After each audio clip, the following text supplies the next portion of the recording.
Queridísimos hermanos en el Señor, paz a vosotros y amigos que se encuentran ahí presentes.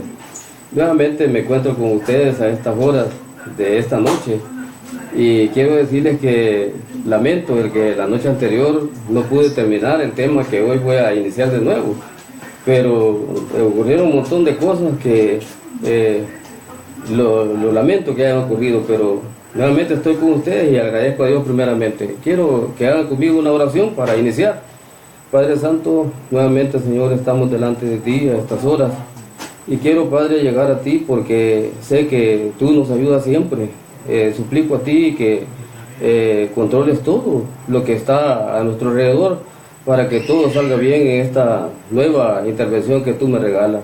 Espero que visites los hogares de todas las personas que por ahorita me puedan estar viendo y oyendo, y suplico a ti que dé solución a todos los problemas que puedan tener cada uno de ellos.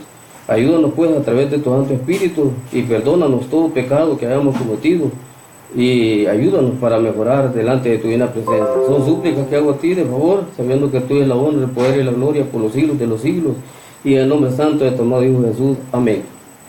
El título del tema siempre va a ser Jesús, el Hijo de Dios en Espíritu.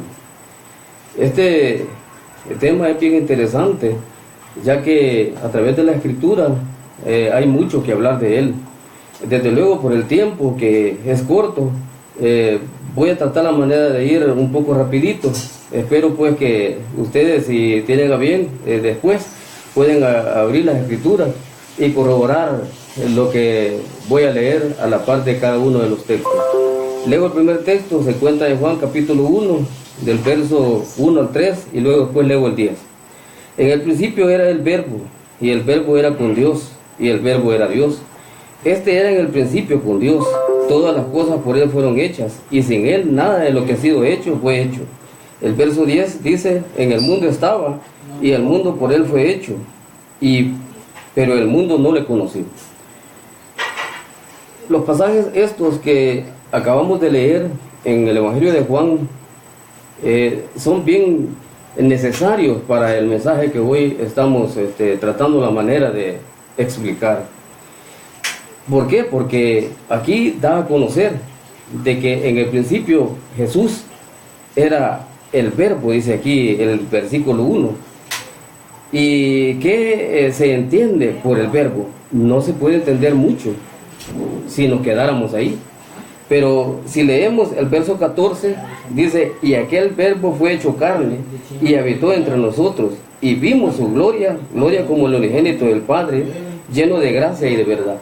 Entonces, ¿qué quiere decir el texto 14 que hemos leído? Que Él en un principio tuvo un cuerpo y luego después ese cuerpo lo cambió a carne, parecido a nosotros. O sea, en un principio era espíritu. Y los demás pasajes que vamos a leer nos van a dar el acuerdo que nosotros necesitamos para estos pasajes. O sea, aquí, como dije en un principio, no se entiende muy bien esta palabra verbo que aparece acá.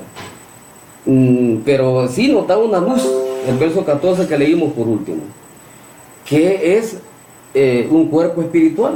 ¿Cómo es?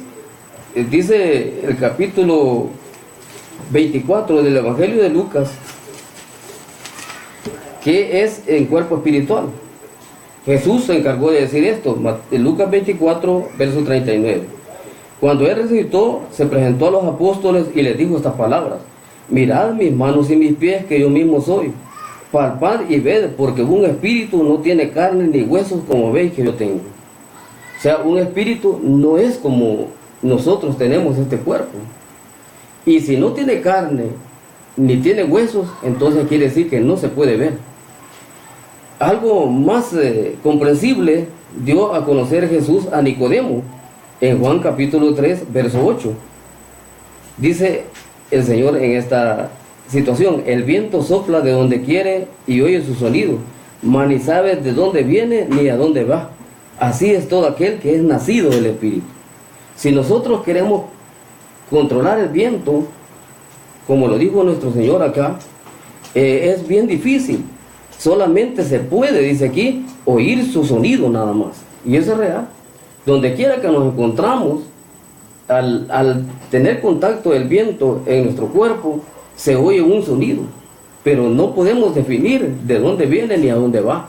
¿Por qué? Porque es algo que no tiene cuerpo y por eso no se puede ver. Entonces, así es un ser espiritual. Entonces, Jesús en un principio así lo fue. Y ¿qué es lo que hizo él?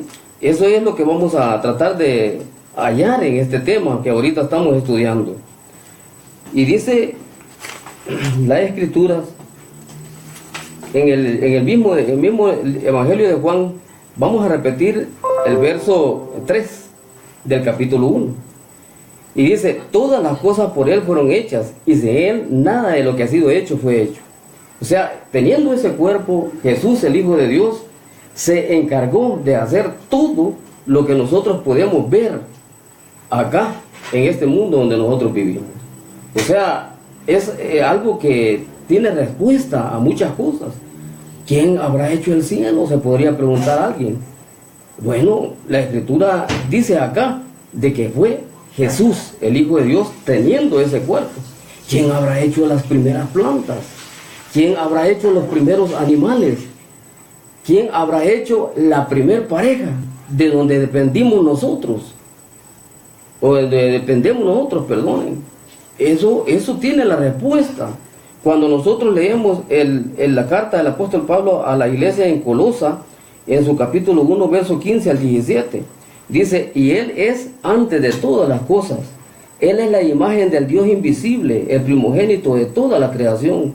Porque en Él fueron creadas todas las cosas, las que hay en los cielos y las que hay en la tierra, visibles e invisibles.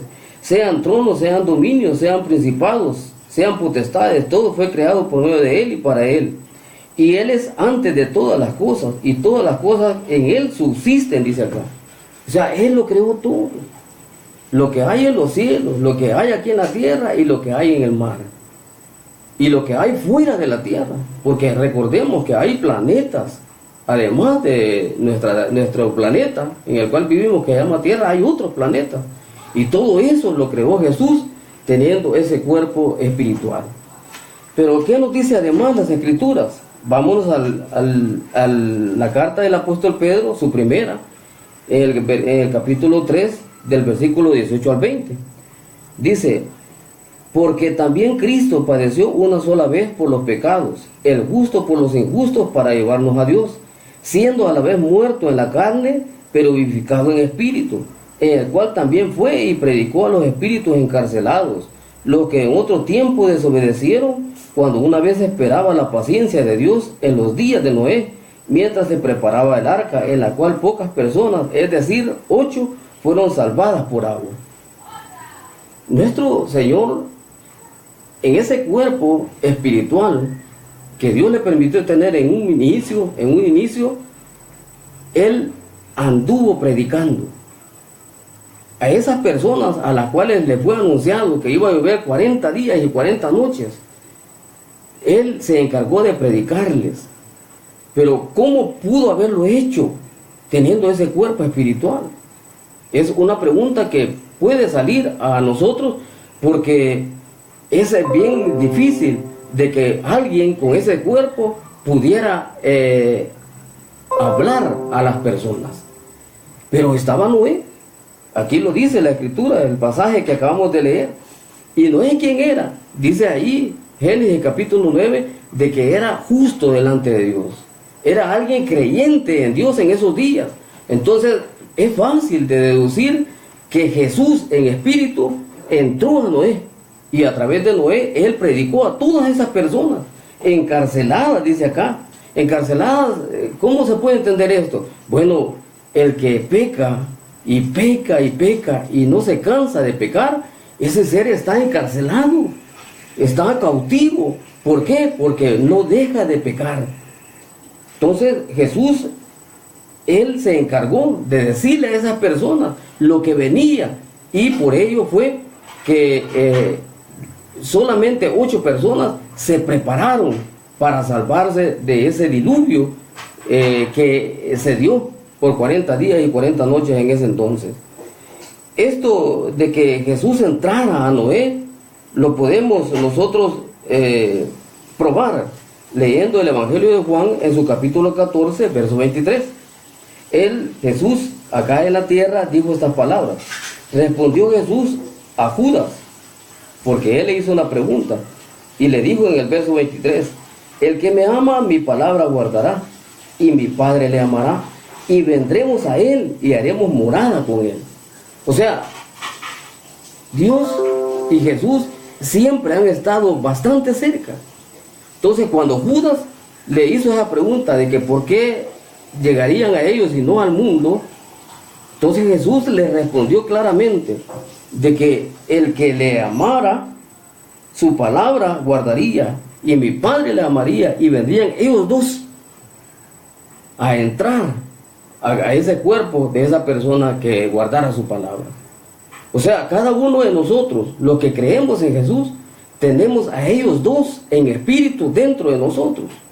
Y es así como nosotros podemos hablar de ellos, de su palabra, de sus mandamientos, de lo que Él ha querido que nosotros, los seres vivientes, oigamos. Y el apóstol Pablo, queriendo dejar muy claro esto en la carta que escribió a los romanos, en su capítulo 8, versos del 8 al 11, él le escribe a esta iglesia esto, para que aceptaran esta realidad. Y los que viven según la carne no pueden agradar a Dios, mas vosotros no vivís según la carne, sino según el Espíritu, si es que el Espíritu de Dios mora en vosotros. Y si alguno no tiene el Espíritu de Cristo, no es de él, les decía. O sea, ya aquí llaman los dos espíritus, si ustedes analizan. Y dice más el verso 9, pero si Cristo está en vosotros, el cuerpo en verdad está muerto a causa del pecado, mas el Espíritu vive a causa de la justicia. Y si el Espíritu de aquel que levantó de los muertos a Jesús, este es Dios, mora en vosotros, el que levantó de los muertos a Cristo Jesús, vivificará también vuestros cuerpos mortales por su Espíritu que mora en vosotros. Aquí el apóstol Pablo a esta iglesia se encarga de explicarles esta, ¿cómo podríamos decirle? Esta intervención de Dios y de su Hijo Jesús en espíritu en el cuerpo de todos aquellos que habían creído en ellos. Es así como nosotros, además de nuestro espíritu, tenemos a esos dos espíritus grandiosos en nuestro cuerpo. O sea que así como Noé en aquellos días del diluvio pudo hablar a aquellas personas de lo que venía y que era una realidad, hoy en día pues nosotros sabemos los montones de eventos que vienen a la tierra, y es en esa forma cuando nos acercamos a las personas que de la misma manera les anunciamos todo ello. Pero ¿quién lo hace? ¿Seremos nosotros? No, lo hace Jesús. Porque recordemos lo que dice Hebreos 1, verso 1, que dice que Dios en otros tiempos habló a los padres por los profetas, y de muchas maneras, pero hoy en estos tiempos dice que le habla por medio de quién, por Jesús. Dice. En estos últimos días nos habla por Jesús. Entonces Jesús es el que se encarga de hablar a través de nosotros a toda persona, anunciándole lo que viene. ¿Para qué? Para que de igual manera como aquellas personas eran necesarios que se salvaran, ellos también quieren de que hoy estas personas de estos tiempos sean salvas. Es Jesús entonces. Luego, ¿qué dice la Escritura? Dice, como ya leímos en el verso 14 de Juan 1, que Él se hizo carne y habitó aquí en la tierra. Y fue lleno de gracia y de verdad. Pero estando en carne, a Él le hicieron muchas cosas. O sea, le sucedieron muchas cosas. Nació dentro de una familia. Creció así como nosotros. Tuvo hermanos y hermanas. Predicó e hizo muchos favores a todas las personas que se encontraban con Él. Luego le mataron, fue sepultado, resucitó, estuvo con los apóstoles y con los demás creyentes durante 40 días y se fue nuevamente a reunirse con Dios su Padre. Eso lo relata el libro de los Hechos en su capítulo 1, verso 9. Pero estando allá con su Padre, Él, ¿qué está haciendo? Dice capítulo de Hechos el libro de los Hechos en su capítulo 1, verso 9. Y habiendo dicho estas cosas, viéndolo ellos, fue alzado y le recibió una nube que le ocultó de sus ojos. Y a este Jesús, dice Hechos capítulo 2, versos 32, 33, estas son palabras del apóstol Pedro. A este Jesús Dios resucitó, de lo cual todos nosotros somos testigos. Así que exaltado por la diestra de Dios y habiendo recibido del Padre la promesa del Espíritu Santo, ha derramado esto que vosotros veis y oís. O sea, inmediatamente cuando Jesús se fue a los cielos a reunirse nuevamente con su Padre, Él allí ya iba otra vez con ese cuerpo espiritual con el que en un principio Él había tenido. ¿Y qué es lo que hizo inicialmente? Dice acá, Él derramó el Espíritu Santo, según lo narra el capítulo 2 de este libro de los Hechos, a todas esas personas que ahí estaban reunidas. Eso fue lo que hizo. Hoy en día Él da el Espíritu Santo también a los que creen en Él. Y Él es el mismo, el que se encarga de hacer esas cosas. Y dice el libro de los Hebreos, la carta de los Hebreos, perdón, en su capítulo 9, verso 24. Porque no entró Cristo en el santuario hecho de mano, figura del verdadero, sino en el cielo mismo, para presentarse ahora por nosotros ante Dios. O sea, Jesús, al irse a reunirse con su Padre y estar allá nuevamente con ese cuerpo espiritual, no está allá, ¿qué podríamos decir? Gozando de unas vacaciones, ya que aquí en la tierra le tocó muy pesado. No, dice que está mediando por nosotros ante Dios. ¿Por qué? Porque nosotros aquí tenemos muchos problemas, muchas necesidades, y se necesita de que alguien hable por nosotros allá.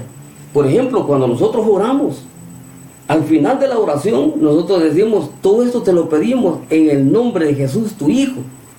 Entonces inmediatamente Dios recibe esa oración, pero Jesús está allí para rogarle por nosotros.